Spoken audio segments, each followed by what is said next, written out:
Hello friends, once again welcome back to my channel.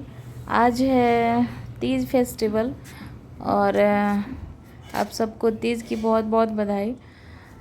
तो चलिए gardening में कुछ इसके अपडेट को बढ़ाते हुए आपको बताना चाहेंगे कि अगर आपके पास हिबिस्कस के प्लांट है और उसमें बर्ड्स नहीं बन रहे हैं या बर्ड्स बनकर ड्रॉप हो जा रहे हैं और या फ्लावर्स अच्छे तरीके से नहीं खिल पा रहे हैं, तो इसके बहुत सारे रीज़न हैं और इनके सॉल्यूशन भी साथ में है।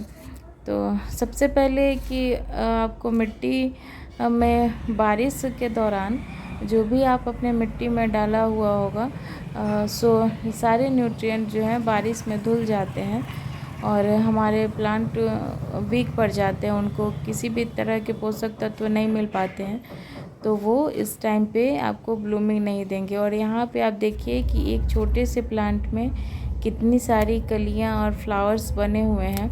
तो इसके रीज़न यही है कि आप चाहें तो इस टाइम पे अगर बारिश बिल्कुल भी नहीं हो रही है तो आप लिक्विड फर्टिलाइज़र का इस्तेमाल इस टाइम पे कर सकते हैं। हमने भी इस प्लांट पे लिक्विड फर्टिलाइज़र का इस्तेमाल 1 वीक पहले किया हुआ था। तो लिक्विड फर्टिलाइज़र में आप आपके घर से निकलने वाले जितने भी वेजिटेबल्स हैं और मीठे वाले जो फ्रूट्स हैं जैसे पपाया हो गए और एप्पल के पील्स हो गए, ये सब आप इसमें नहीं डालिए क्योंकि इसके साथ साथ चींटियाँ भी आना शुरू हो जाती हैं। तो आपके पास जितने भी वेजिटेबल्स पील्स हैं और ऑनियन गार्लिक वगैरह जैसे प्याज लहसुन के छिलके हो गए, इसमें आप थोड़ी मात्रा में वर्मी कंपोस्ट को मिलाकर 2 दिन के लिए आप पानी में छोड़ दीजिए। उसके बाद जैसे आपने एक जग पानी में या 1 मग पानी में आपने डाला हुआ है इन सब को वेजिटेबल्स को, तो उससे आप 10 गुना पानी उसमें मिलाकर इन सबको फर्टिलाइज़र आप दें। वो वीडियो मैं नहीं डाल पाई, आप देख रहे होंगे कि मिट्टी गीली गीली है और उसे कैप्चर नहीं कर पाए थे हम। तो आप चाहें तो इस टाइम पे इस तरीके से आप लिक्विड फर्टिलाइज़र का इस्तेमाल इन प्लांट्स पे कर सकते हैं। इससे आपको अच्छी ब्लूमिंग भी मिलेगी और फ्लावरिंग भी अच्छे तरीके से होंगे। और इस टाइम पे कुछ ऐसे काम हैं जो आपको कर लेने हैं अगर आपने नहीं किया हुआ है। तो जैसे आपने हैंगिंग प्लांट्स वगैरह लगाया हुआ है या कोई छोटे पॉट में कोई भी प्लांट्स आपने लगाया हुआ है, तो इस टाइम पे बारिश ख़त्म होते ही इंसेक्ट वगैरह की प्रॉब्लम काफ़ी बढ़ जाती है हमारे गार्डन में, हम सबके गार्डन में और हम सबको इस प्रॉब्लम को फेस करना पड़ता है। तो इसके लिए आपको करना ये होगा कि आपके जो स्वस्थ पौधे हैं, जो हेल्दी प्लांट्स हैं, उन्हें आप एक जगह रख लें और जो भी इन्फेक्टेड प्लांट्स हैं, जो कीड़े मकोड़ों ने, इंसेक्ट वगैरह ने उन्हें डैमेज किया हुआ है, उसे आप अलग कर लीजिए क्योंकि ये करना काफ़ी ज़रूरी है। अगर हम ऐसा नहीं करेंगे तो हमारे जो स्वस्थ पौधे हैं वो भी ख़राब हो जाते हैं। तो इसके लिए आपको सबसे पहले जितने भी ख़राब प्लांट्स हैं जिनकी पत्तियां डल पड़ गई हैं उन्हें आप अलग कर लें और उन्हें अच्छी सी ट्रीटमेंट दें ताकि वो फिर से स्वस्थ हो सकें। और हमने भी ऐसा ही किया हुआ है। यहाँ पे जितने भी हमारे ख़राब हो रहे पौधे थे उसे हमने एक साइड में इसे कर लिया हुआ है और जितने भी हमारे स्वस्थ पौधे हैं इसे हमने एक रो में लगा दिया हुआ था। और यहाँ मैं चेक कर रही हूँ कि इसमें वीड्स वगैरह लग जाते हैं, तो बारिश के पानी के साथ साथ वो भी बहुत तेज़ी से बढ़ते रहते हैं।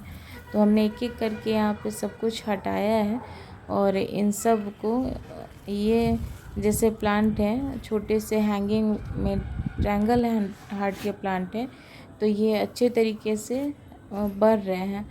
तो इसके लिए हमने सबको इनमें से जितने भी खरपतवार उगे हुए थे इन सबको हमने हटाया है। और हैंगिंग में यही दिक्कत होती है कि ये थोड़े से हाइट पे होते हैं और हम ज़्यादा ध्यान नहीं दे पाते हैं, जिसके कारण ये कभी कभी कम पानी या ज़्यादा पानी की वजह से ये ख़राब भी हो जाते हैं। तो इन सब की सबसे पहले जितने भी प्लांट्स ये सब हमारे हैं, इन सब की पत्तियों की अच्छे से कटाई करेंगे, इन सबको हटाएंगे धीरे धीरे, और फिर से इसमें थोड़ी थोड़ी कंपोस्ट डाल के इन्हें फिर से हैंग कर दिया जाएगा, ताकि ये दूसरे हमारे प्लांट को ख़राब ना कर सके। तो आपने इस तरीके से अगर प्लांट्स को लगाया हुआ है, तो इस टाइम पे काफ़ी धूप पड़ रही है, और इसमें हमारे जो भी छोटे छोटे पौधे जो लगे हुए हैं वो धीरे धीरे ख़राब हो रहे हैं। तो इन्हें आप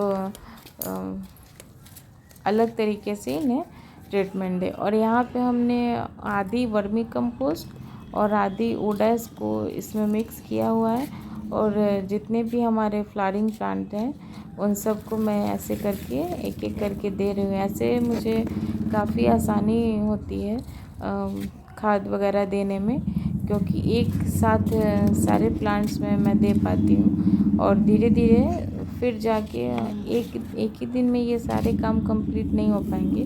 फिर नेक्स्ट डे मैं इनकी गुड़ाई करूँगी, और या तो पानी के सहारे जब भी इन्हें वाटरिंग करेंगे तो ये पानी के सहारे खुद ब खुद मिट्टी में मिल जाएंगे। और जितने भी हमारे प्लांट हैं उस समय आपको ओडस रखना इसलिए ज़रूरी है कि इस टाइम पे चींटियाँ वगैरह भी काफ़ी लगती हैं, और ये पोटेशियम का काफ़ी अच्छा सोर्स होता है। अगर आपके प्लांट्स में कलियाँ वगैरह नहीं बन रही हैं तो उसके लिए भी काफ़ी अच्छे होते हैं। तो इन सब काम को हमने डन कर लिया है। और यहाँ पे बड़े वाले ग्रो बैग हैं, इसे हमने जितनी भी मिट्टी थी पुराने गमले की, इसे हमने यहाँ पे बिछा दिया हुआ है, ताकि आने वाले विंटर सीजन के लिए अच्छा बेड तैयार हो सके।